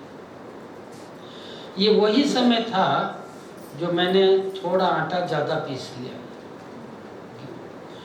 मैंने ऐसे ही बोला, मैं बाबा 4-5 दिन चलेगा, इतना स्टॉक है। तो बाबा ने कहा, बच्चे, आटा ढेर सारा पीस के रख दो। कहाँ तो बाबा कहता 3 दिन से ज़्यादा नहीं होना चाहिए। और बाबा ने कहा, ढेर सारा पीस के रख दो, बच्चे बहुत आने वाले हैं। तो मैंने क्या समझा कि एक तो ठंडी के दिन में सीजन नहीं होता था, बाबा कह रहे बच्चे आने वाले हैं, तो पत्र व्यवहार तो यीशु बहन के पास आता, वो जाने, बाबा को सुनाती है समाचार, बाबा जाने, हमें उससे क्या लेना देना, हमको थोड़ी यीशु बहन बताएंगी। तो ये सोच करके मैंने थोड़ा आटा, अभी तो बाबा की खुली छुट्टी मिल गई ना, लेकिन फ्यूचर क्या है वो तो मालूम नहीं। थोड़ा आटा और पीस के रख दिया। फिर दूसरे दिन मालूम पड़ा कि बाबा की तबीयत थोड़ी ऐसी है, वो भी शाम को मालूम पड़ा। तीसरे दिन सवेरे डॉक्टर आया, दूसरे दिन भी आया था डॉक्टर, लेकिन जब डॉक्टर आया तभी मालूम पड़ा कि बाबा की तबीयत थोड़ी ऐसी है जिसके लिए डॉक्टर आया है। पहले नहीं मालूम था। बाबा ने आटा के लिए बोला, वो हमें नहीं मालूम था, लेकिन बाबा के अंदर जानी जाननहार शिव बाबा कल क्या होगा उनको सब पता है। अब मालूम नहीं ब्रह्मा बाबा ने मुझे डायरेक्शन दिया या शिव बाबा ने दिया, ये तो बहुत समझ की बात है। हम लोग तो हल्के में लेते हैं ना, भाई बाबा बोल रहा है, मामा बोल रही है। तीसरे दिन जब सुबह डॉक्टर आया 6 बजे करीब, 6:30 के करीब, उसी दिन से थोड़ा बाबा की तबीयत ज़्यादा ढीली थी। और आप सबको मालूम हो, बाबा तो यही बोला डॉक्टर को, आप क्यों आए बच्चे, बाबा तो ठीक है। डॉक्टर के ने कहा, बाबा मैं तो यहाँ आदर देवी आया था, देवी के दर्शन करने, तो सोचा, क्योंकि उसका भी वो डॉक्टर दूसरा था जो हमेशा बाबा को देखता था, लेकिन अच्छा था, नेचर का बहुत अच्छा डॉक्टर था, परिवार जैसे मिलनसार था। तो बोला बाबा हमने सोचा कि आपसे मिल के जाए। अब सारा दिन बीत गया, बाबा ने कारोबार देखा, मकान का काम चल रहा है वो देखा, थोड़े से भाई बहन मधुबन में थे, उनसे भी मिले बाबा। लेकिन मेरे मन में एक कसक जो थी वो घूम घूम के आती रहती थी। किसने बोल दिया कि मुझे तो बाबा की बहुत संभाल करनी, बाबा के ऊपर बहुत दारोमदार है। डॉक्टर से बात किया, मैं खड़ा था वहाँ, इसलिए हम किसी बात की गफलत नहीं कर सकते। तो मेरे संकल्प अंदर में चल, मैं किसी को बोला नहीं कि क्या ये बाबा के अंतिम घड़ियां हैं क्या, ये दादा ऐसा क्यों बोल रहे हैं। लेकिन कोई भी बाबा के लिए तो संकल्प भी नहीं कर सकता, बोलने की बात तो बहुत दूर है। और ये संकल्प कईयों को पहुंचा, इस रीति से नहीं। अपने जगदीश भाई जो दिल्ली वाले थे ना, संजय जी, वो कभी जिंदगी में अपने रूम में टेलीफोन नहीं रखा उन्होंने। पहले आप लोगों को मालूम होगा लैंडलाइन का फोन होता था और सब जगह उस पर लंबी लंबी तारें होती थी। ऑफिस में ऑफिसर या बाबू लोग बात करते थे, फिर फोन को चपरासी के पास बाहर रख देते थे। जब फोन आता था किसी का तो वो उनको जाके पकड़ा देता था। वही दिन था जो जगदीश भाई ने भी टेलीफोन कमला नगर में बाहर से उठा के अपने रूम में रखा। क्या उनको मालूम था कि क्या अभी रात को क्या न्यूज़ आएगी, क्या मैसेज आएगा। लेकिन एक बाबा ने सबको टच कर दिया। तो शाम को बाबा ने सुबह मुरली नहीं चलाया था। एक ही दिन ऐसा बीता जो बाबा ने मुरली नहीं चलाई, बाकी कोई दिन मिस नहीं हुई है मुरली। और शाम को बाबा ने कहा कि हम वहाँ खड़े थे, एक सरदार भाई था, ऑफिस में बाबा आके बैठ गए। ईशु बहन को बोला, बच्ची जितने भी पत्र रहे हुए हैं, क्योंकि शनिवार का दिन था, वो सब का जवाब आज ही लिखा दो। ईशु बहन ने कहा बाबा कल संडे है, क्योंकि हफ्ते भर का कोई भी पत्र जो रह जाता था वो बाबा संडे को बैठ के उसका जवाब लिखते थे, क्योंकि संडे को पोस्ट नहीं आती थी। बाबा ने कहा बच्ची कल पत्र लिखे या ना लिखे, अभी किसको मालूम कि बाबा ऐसा क्यों कह रहे हैं? क्या बाबा को मालूम पड़ गया था या शिव बाबा आके बोल गया? ये भी एक गुप्त राज जो है, गुह्य और गुप्त, आज तक वो गुप्त ही राज बना हुआ है कि शिव बाबा आकर बोल गया या ब्रह्मा बाबा को टच हुआ कि कुछ घड़ी के बाद क्या होगा, ऐसा बाबा ने बोला। और हमको सरदार जी को बाबा ने कहा जाओ बच्चे सबको बोल के आ जाओ, बाबा जल्दी क्लास में आएंगे, और सब क्लास में जल्दी आ जाए। बाबा भी जल्दी आए, सभी भाई बहन भी आए। उस समय सीजन तो थी नहीं, बाहर के गिने चुने 6, 4, 10 भाई बहन थे सिर्फ। मैं कल बताया था ना, मोहन भाई बाप बेटा, और भटनागर भाई उनकी युगल, 4 ये, और बॉम्बे के 5-6 माताओं का ग्रुप था, उनके साथ 2 भाई थे। टोटल 10-12 लोग बाहर के थे बस। बाबा ने मुरली पूरी की, याद प्यार दिया, नमस्ते किया, गुड नाइट किया, बाकी और क्या किया होगा मालूम है आपको? आपको मालूम है? अच्छा जी, रात को टोली नहीं बढ़ती थी, टोली सिर्फ सुबह बढ़ती थी। तो जब बाबा दरवाजे से आते थे तो अपना खड़ाऊ जो है वो दरवाजे पे उतार देते थे। बाबा उठे, वहां गए, खड़ाऊ पहना, एक कदम बाहर रखा और एक कदम चौखट के अंदर ही था।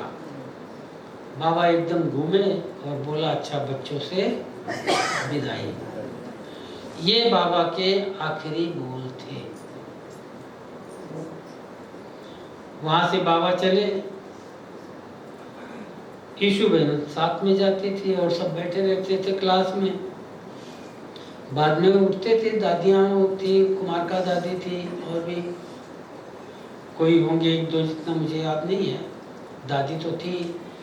वो सब उठ करके बाद में जाते थे बाबा के कमरे में, सुबह भी जाते थे, शाम को भी। बाबा आगे, उनके साथ ईशु बहन। मैं कभी बाबा के पीछे कमरे तक नहीं गया हूँ। उसी दिन क्या हुआ मालूम नहीं, मैं पीछे से उठा, बाबा, ईशु बहन और उनके साथ मैं हो गया। और जब बाबा अंदर गए तो जिस गली से पैसे से बाबा जाते थे, वहाँ एक स्टेप है, सिर्फ एक स्टेप। जब बाबा ने उस पर कदम रख करके ऐसे चढ़े, तब यीशु बहन को बोला बच्ची बहुत दर्द हो रहा है। बस यही बाबा ने बोला, यही शब्द थे, बच्ची बहुत दर्द हो रहा है। नहीं तो बड़ों की विशेषता होती है, कभी अपने तकलीफ को वो किसी के आगे प्रकट नहीं करते। बाबा की 3 दिन से तबीयत ठीक नहीं थी, डॉक्टर को कभी नहीं कहा कि मैं बीमार हूँ। नहीं बच्चे, बाबा को कुछ नहीं हुआ, क्या हुआ, तुम क्यों परेशान होते? तो बाबा तो यीशु बहन के साथ रूम में चले गए। रूम में रात को 9 बजे मेरा क्या काम है, और मैं अपने रूम में चला गया। इतनी बात सुनी थी बस। ये नहीं हमको मालूम कि बाबा को अटैक पड़ा है। दर्द जो हो रहा है वो अटैक का है, शरीर के और किसी अंग का दर्द नहीं है। और बाबा रूम में गए, वहाँ लेट गए खाट पर। पीछे फिर तो दादी सभी आए, और मैं रूम में पहुंचा था, लाइट जलाया था, ठंडी थी, अपने गले से कोट उतार के कील पर टांगा था। इतने में सामने से विश्वतन दादा ने आवाज दिया कि जमुना जमुना। मैंने कहा हाँ दादा बोलो। मैं तो आश्चर्य कर कि कभी दादा इस टाइम आते नहीं आवाज देने, अभी क्यों बुला रहे हैं? कहा इधर आ जाओ। मेरा थोड़ा हाइट पर था रूम, तो बोला इधर नीचे आ जाओ, और मैं ऐसे ही चल पड़ा। तो बोले नहीं, कोट पहन के आओ। कोट पहन के आया। मुझे बोले जाओ जल्दी डॉक्टर को बुला के लाओ। तो साधन तो कोई यज्ञ में था ही नहीं। रात को करीब 9:15 साढ़े 9 बजे साइकिल लेकर के डॉक्टर को बुलाने गया। और मैं गया तो डॉक्टर चाय पी रहा था। डॉक्टर समझ गया कि आए हैं जरूर कुछ। डॉक्टर तो चाय पी लिया है, कितना क्या। और उसी समय डॉक्टर, मैं आगे आगे साइकिल से आया, डॉक्टर पीछे अपनी, उसकी कार थी अपनी छोटी फिएट कार से आया। देखा, किया, सब कुछ किया, लेकिन डॉक्टर ने अभी डिक्लेयर नहीं किया, क्योंकि डॉक्टर सारी फॉर्मेलिटी जब पूरी कर लेता है तभी डिक्लेयर करता है।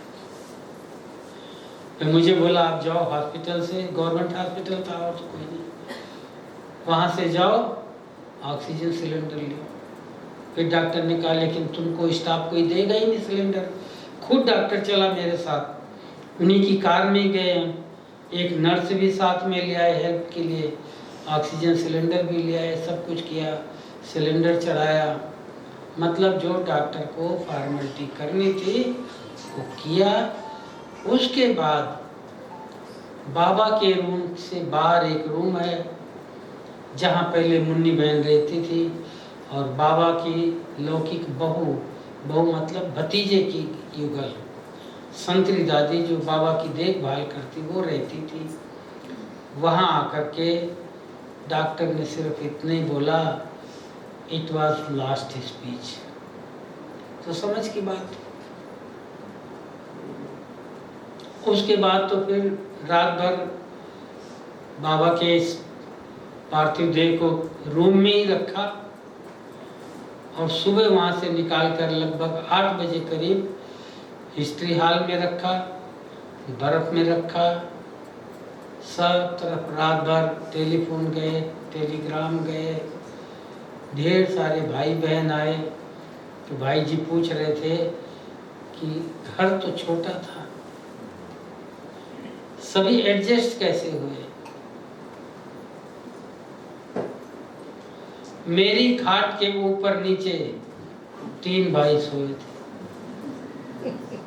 2 ऊपर और एक खाट के नीचे चादर लगा के सोए। वो समय ऐसा था, मौका ही ऐसा था जो कोई किसी को कुछ कह नहीं सकता था।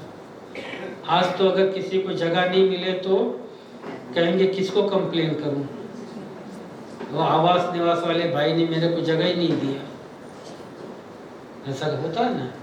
लेकिन उस समय ऐसा था जो कोई किसी को कंप्लेन नहीं कर सकता था। एडजस्ट करना है सबको, परिवार है ना, परिवार में सब तरह की बाधाएं आती हैं। फिर तो बाबा का जो है 18 तो वैसे ही बीत गया, 19 और 20 2 दिन बाबा के देह को रखा, और 21 तारीख शाम को लगभग 4 बजे जहाँ शांति स्थान बना है वहाँ बाबा की देह को भी विदाई दिया। उसके पहले एक टैक्सी मंगा करके बाबा की अर्थी को पूरा सजा के सम्मान के साथ पूरे आबू में प्रोसेसन निकाला गया। फिर ला करके पांडव भवन में अंतिम संस्कार हुआ, जो कि वहाँ के कलेक्टर और एसपी के परमिशन से। आप किसी की भी बॉडी को अपने घर में, अपने कंपाउंड में बिना सरकार की परमिशन से नहीं दाह संस्कार नहीं कर सकते। लेकिन वहाँ करने का अर्थ यही था, उद्देश्य यही था कि बाबा की समाधि बनाएंगे, इसलिए वहाँ संस्कार किया गया। समाधि वही बनती है जहाँ संस्कार होता है। समाधि के अंदर जो अस्थि है वो कलश में डाल करके उसके अंदर डाला जाता है, तभी उससे कुछ वासना आती है। आप किसी के नाम से ऐसे ही समाधि बना दो तो उससे कोई भावना नहीं आएगी। जैसे मंदिर में मूर्ति रख दो, सोने की रख दो, चांदी की रख दो, उसके ऊपर हीरा लगा दो, वो जड़ जड़ी है। जब तक कि मंत्रोच्चारण से उसका प्राण प्रतिष्ठा नहीं किया जाता है तब तक उस मूर्ति से चैतन्यता नहीं महसूस होती है।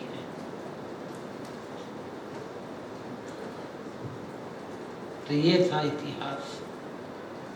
बाबा व्यक्त हुए, उसके बाद में भी बाबा इतने वर्षों तक अव्यक्त होने के बाद में भी इस सृष्टि पर आकर के अपना व्यक्त रूप बना करके और हम सब की पालना करते रहे। क्या माहौल बहुत भारी हो गया। हाँ। तो जब आप कुआं खोद रहे थे तो बाबा अंदर आए थे, ऊपर जो संदेश लाए थे। क्यों भाई, बहुत माहौल बहुत भारी हो गया क्या? बाबा अंतिम माना सभी गंभीर हो गए ऐसे? वो क्या अंतिम अवस्था की बात जी, कर जी, रहे जी, हैं। जी, जी, जी। ये तो अभी क्या है, देखिए सामने होता है तो जरूर फील होता है हर कोई को, अपना हो चाहे पराया हो। पड़ोस में भी कुछ हो जाता है तो भी उसका इफेक्ट दूसरे पड़ोसी को ये होता तो है। बाबा ये तो बाबा थे, अपना बाप था, तो अब नहीं इतना महसूस होना चाहिए क्योंकि बात इतिहास पुराना हो गया है। और वो सिमरती तो वही आ जाती है। ये तो हम लोगों को ज्यादा महसूस होना चाहिए जिन्होंने आंखों से देखा है।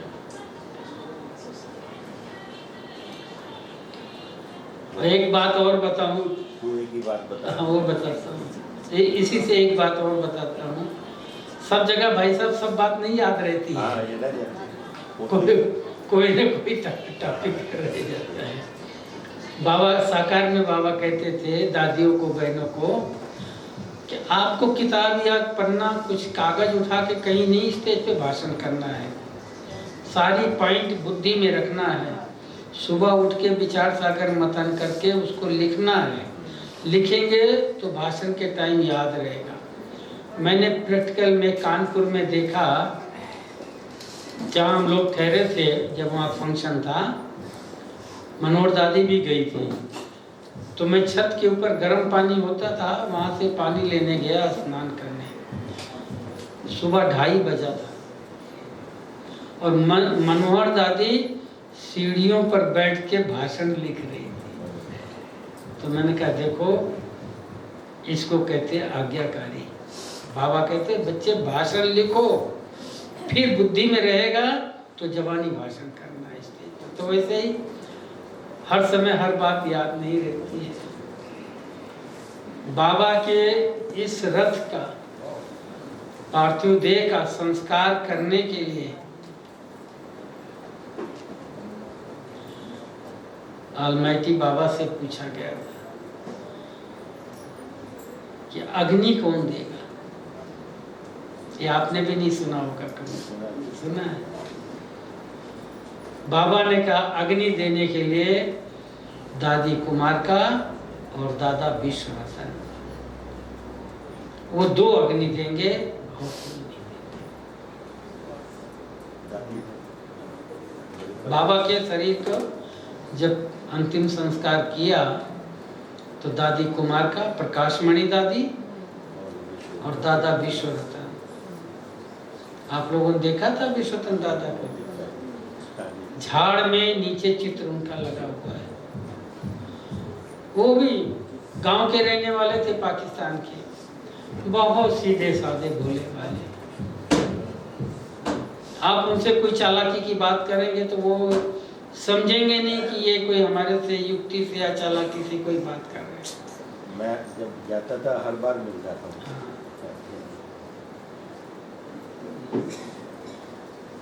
वो भी शायद 2006 में फरवरी में शरीर छोड़ा।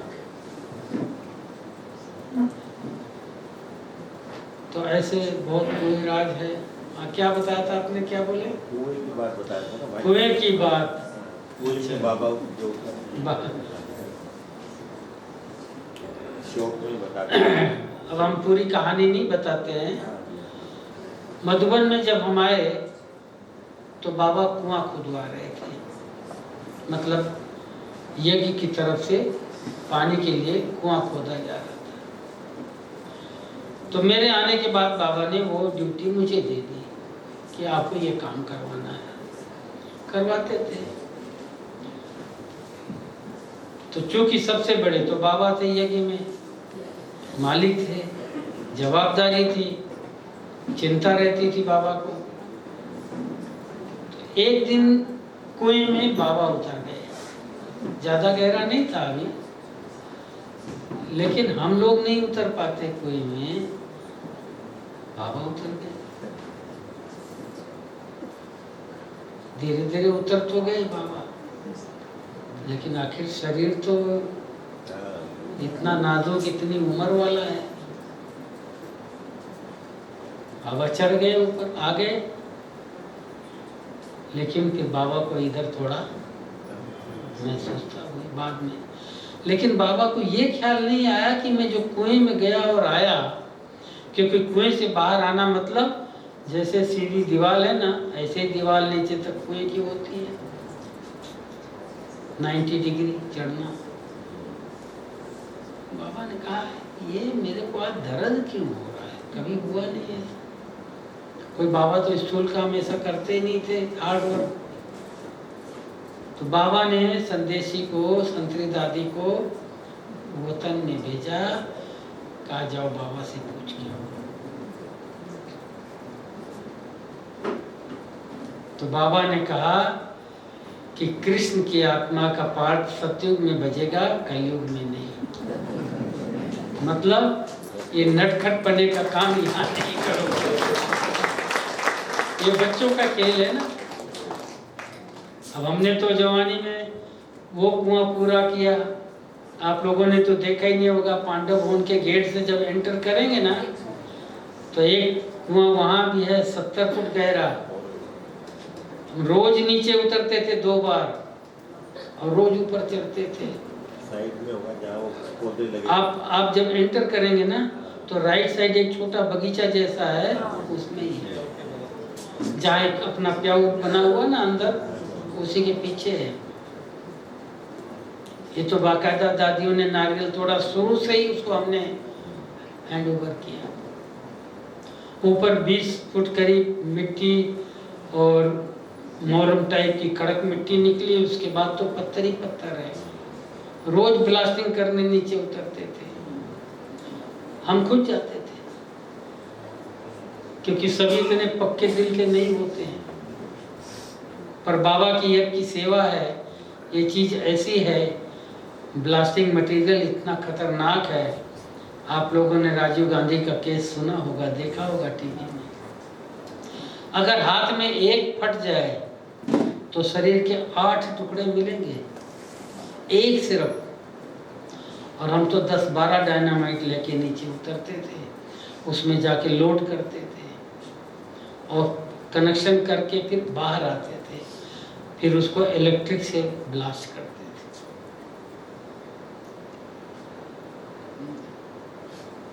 लेकिन बाबा की शक्ति है, बाबा की सेवा है, निश्चित होके करते थे, कोई डर नहीं। हाँ, ये उसमें गंधक, पोटेशियम, ये वो कई चीज़ें होती हैं, नाक में उसका गैस जैसा चढ़ जाता था, रात भर नींद नहीं आती थी। और नीचे कैसे उतरते थे, कोई सीढ़ी नहीं, जैसे ये बांस की सीढ़ी होती है ना, ऐसे ही 2 रस्से में डंडा बांध करके सीढ़ी बनाया हुआ था। वो नीचे तक लटकाते थे और उसी पर नीचे उतरते थे, उसको पकड़ के चढ़ते थे। वो इतना सहज नहीं था, वो ऐसे ऐसे झूलती रहती थी, कोई बैलेंस नहीं ना, अंदर सपोर्ट नहीं ना रोकने का। वो कुआं पूरा किया तो जहाँ मुरली डिपार्टमेंट है, वहाँ भी 50 फुट गहरा कुआं है।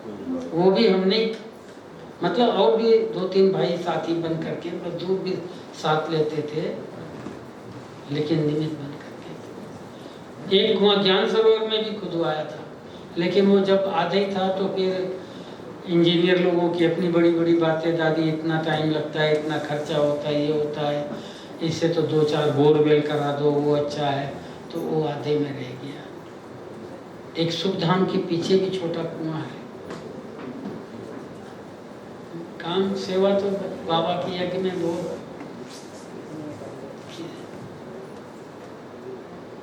और कुछ बस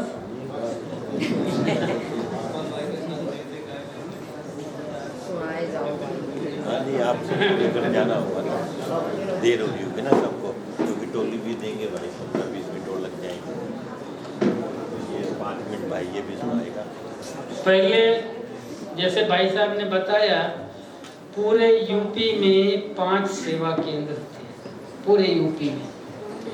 वैसे पूरे राजस्थान में 1 सेवा केंद्र जयपुर में था, वो पुराना अभी भी है, किराए का मकान, किशनपुर बाजार वाला। हाँ,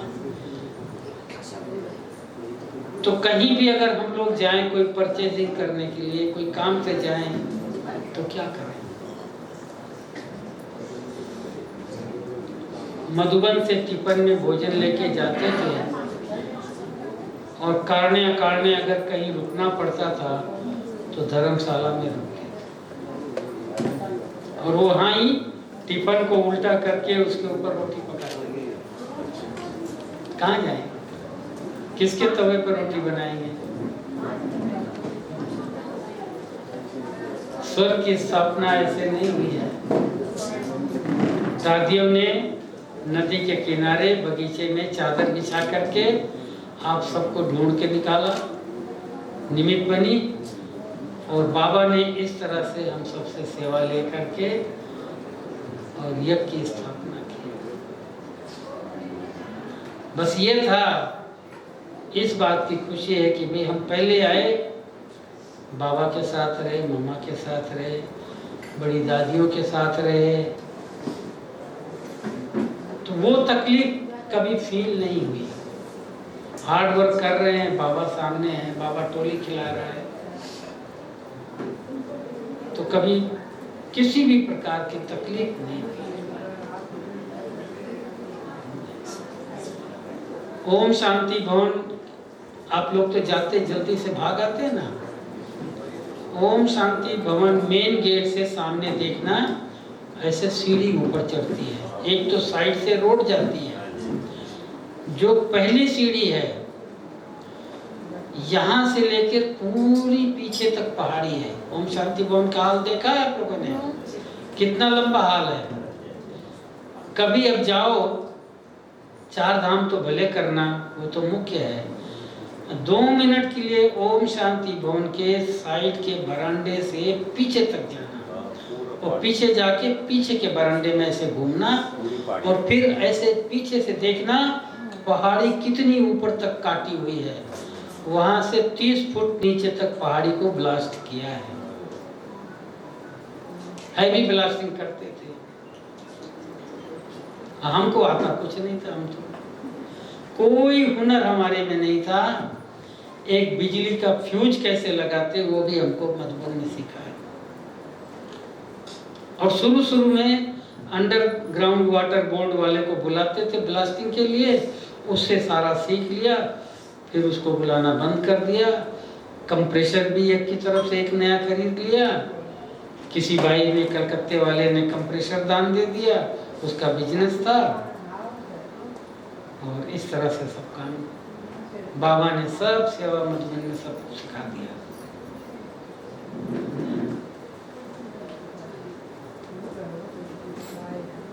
और उसमें बड़ी रिस्क है, पुलिस से परमिशन लो, एसडीएम से परमिशन लो, कलेक्टर से परमिशन लो। सिरोही डिस्ट्रिक्ट हेडक्वार्टर है, वहाँ जाते थे डायनामाइट लेने, तो वो सिटी के अंदर नहीं वो रख सकते, कायदा है। वो सिटी से दूर खेत में अपना कमरा बना के रखता था। तो वो व्यापारी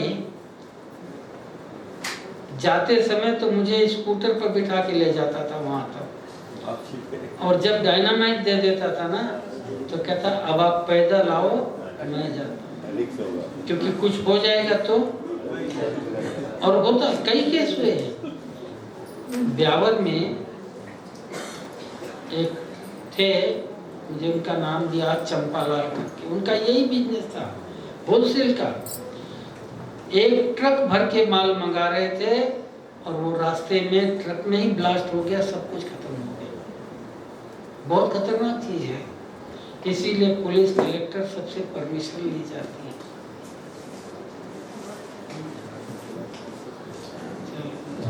बहुत शांति, इतिहास बहुत बड़ा है।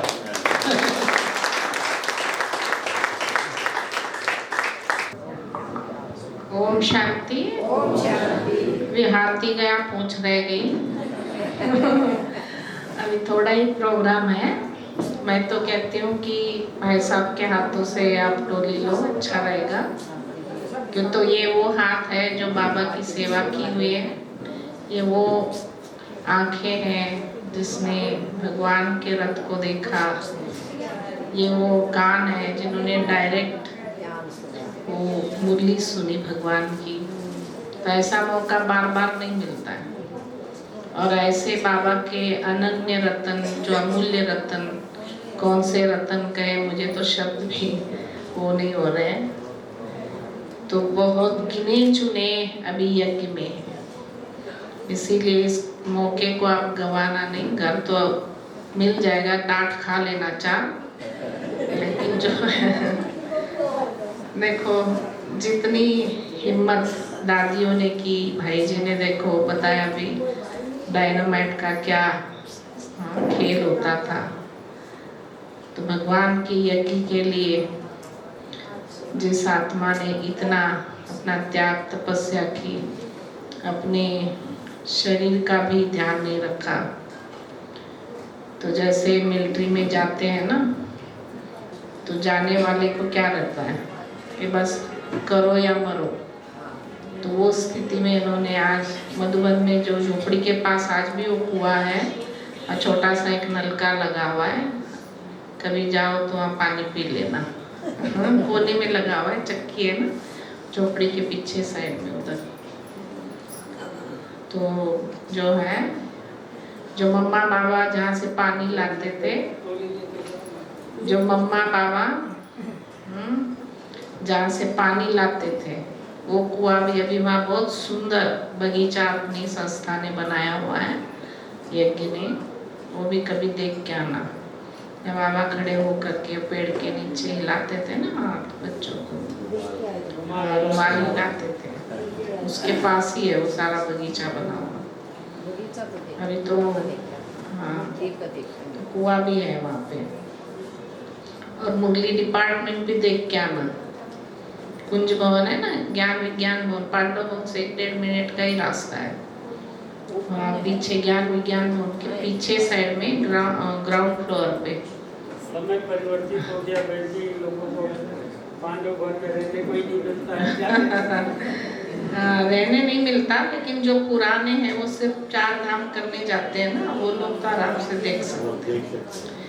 नए तो भागों में भाग होती है, लेकिन पुराने जो है वो देख सकते। किसने देखा मुरली डिपार्टमेंट? हाथ उठाओ। 8-10 है। तो चालो जो देखा ले। हाँ ठीक है, चलो अभी संजय भाई बोलेंगे। ओम शांति। ओम शांति। शरीर का नाम वी.के. संजय है, जैसे बहन जी ने बताया। और हम 2004 में ज्ञान में आए थे, तब हम जॉब करते थे। और जैसे बाबा का परिचय मिला, उसी समय से सेवाएं शुरू कर दी थी। और फिर जब बाबा मिलन में आए तो फिर एक संकल्प उठा के मधुबन निवासी बनना है, मधुबन में बाबा की सेवा करना है। तो वो संकल्प 4 साल बाद पूरा हुआ और हम 2008 में मधुबन में आए। तो 1 साल तक हमने सेवा किया। उसके बाद मैं घर गया, सेवा से बोला आप थोड़ा घूम के आओ घर।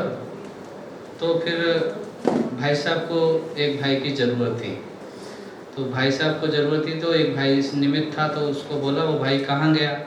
बोले भाई साहब वो तो घर गया है। तो बोले उसको बुलाओ मेरे पास, उसको मैं अपने पास रखूँगा। तो हमारा सौभाग्य है कि भाई साहब ने हमको अपने पास में रखा, और तब से लेके आज तक हम भाई साहब कहीं भी जाते हैं तो भाई साहब को लेके जाता हूँ और डिपार्टमेंट में पूरी सेवाएं देता हूँ। ओम शांति।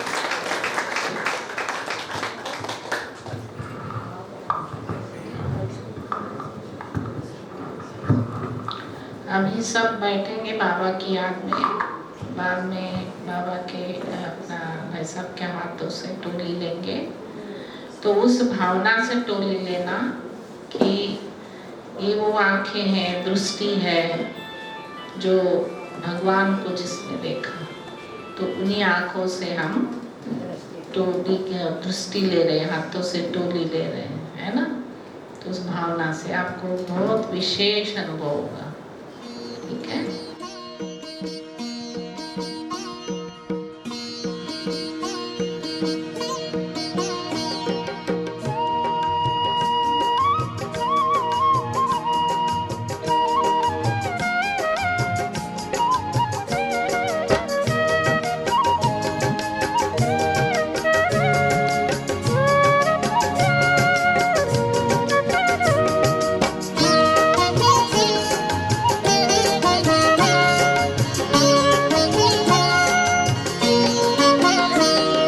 मधुबन के बाबा, मधुबन के बाबा मुरली वाले, आपका क्या कहना, आपका क्या कहना। मधुबन के बाबा मुरली वाले, आपका क्या कहना, आपका क्या कहना। लाखों दिलों के आप उजाले, आपका क्या कहना, आपका क्या कहना। मधुबन के बाबा मुरली वाले, आपका क्या कहना, आपका क्या कहना।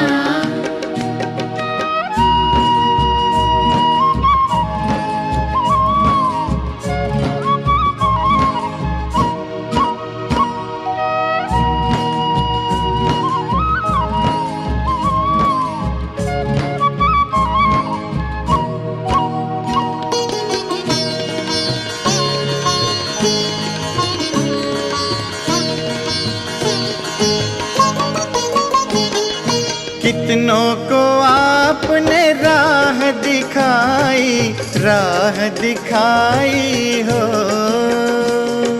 राह दिखाई हो। कितनों की आपने बिगड़ी बनाई, बिगड़ी बनाई हो, बिगड़ी बनाई हो। सबसे अनोखे, सबसे अनोखे, सबसे निराले, आपका क्या कहना, आपका क्या कहना। मधुबन के बाबा मुरली वाले, आपका क्या कहना, आपका क्या कहना।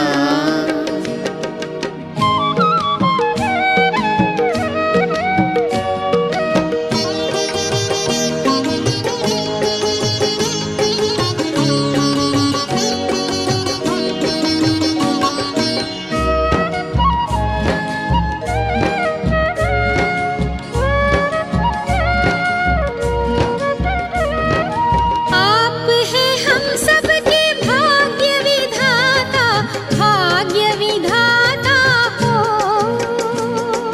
भाग्य विधाता हो। आपकी तुलना में कोई न आता, कोई न आता हो,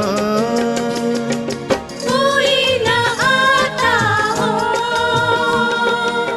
माटी को सोना, माटी को सोना कर देने वाले आपका क्या कहना, आपका क्या कहना। मधुबन के बाबा मुरली वाले आपका क्या कहना, आपका क्या कहना।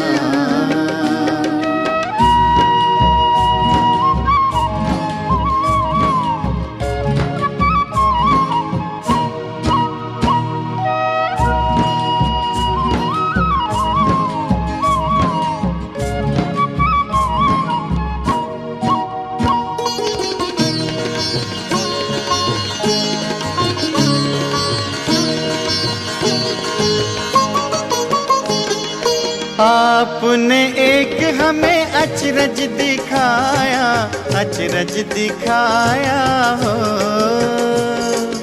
अचरज दिखाया हो। आबू की भूमि को तीर्थ बनाया, तीर्थ बनाया हो, तीर्थ बनाया हो। पर्वत पे स्वर्ग,